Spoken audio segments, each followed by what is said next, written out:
fa hoan'ny filohan'ny malagasy rugby dia nambarany fa dia ara-dalàna ny fivoriana izay nataon'izy ireo satria efa voasazy ny ligina Lamanga ka dia nangataka tamin'izy ireo section izay etidin'ny ligina Lamanga dia izay no antony nameken'izy ireo ary nananterahany iny fivorimbe iny.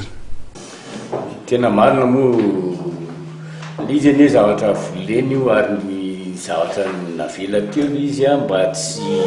hoe entina hanakorontanana ny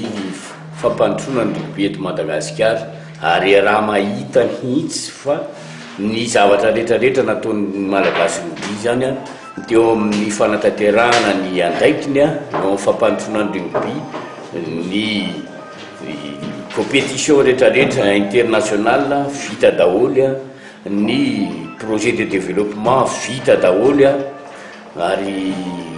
avy nanatrika ny assemblée générale tany Londres ny tena koa dia eto dia faly mampafantatra fa dia miakatra ihany koa ny subvention noho ny zavatra vita ka tiako lazaina hoe volena fotsiny mikorotana tsy salama ny malagasy fa jireo ny vokatra sy ny zavatra vita fa tsy misy impact tamin'ny vokatra sy ny zavatra nataon'ny malagasy rugby ny programme atao anatin'ny plan opérationnel rehetrarehetra ny zavatra nisy kanefa na izany na tsy zany dia nisy ny taratasy izay nalefa ny World Rugby zany sy ny rugby Afrique izay nanamafy fa tsy maintsy aravo ny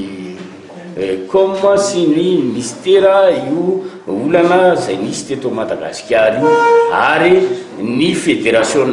malagasy rugby ihany no afaka mananatanteraka izany fandaminana izany ary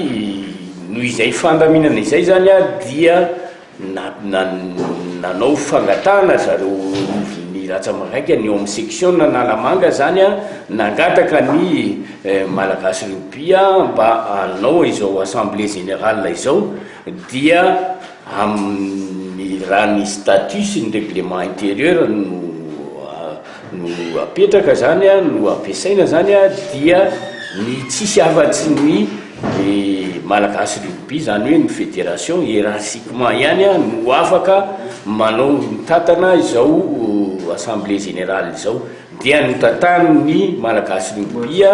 ny ty assemblée générale ty zay anakiroa ny ordre du jour tao zany dia ny fanatanterahana ny sazy izay napiary ny malagasy rugby tamin'ny andriamatoa filohan'ny ligina Lamanga dia ny ordre du jour faharoa ny résolution zany aorinan'izay fampiarana ny zay sazy ny président ligina Lamanga zay zany ny votoantin'ilay assemblée générale teo ary mazava ho azy moa fa efa nilazaindrareo section teo aminareo teo zany ny hoe inona nanahoana ny fizotran'ny assemblée générale inona zavatra notapahandrareo teo fa ny ana tamiko hoe tondra ny malagasy rugby dia amiko zany dia miravina teo zany miravina manomboka izao androandro zao zany ireny olana teo amin'ny ligina Lamanga reny ary miatra avy hatrany ao anatin'ilay PV teo ny zavatra notapahana teto no zany zany afaka manday fanapahan-kevitra mifanaraka amin'izay tapaka teo amin'ny assemblée générale teto zany na izay eo nivon'ny malagasy rugby na zareo section ratsamagaika eo nivon'ny ligina Lamanga.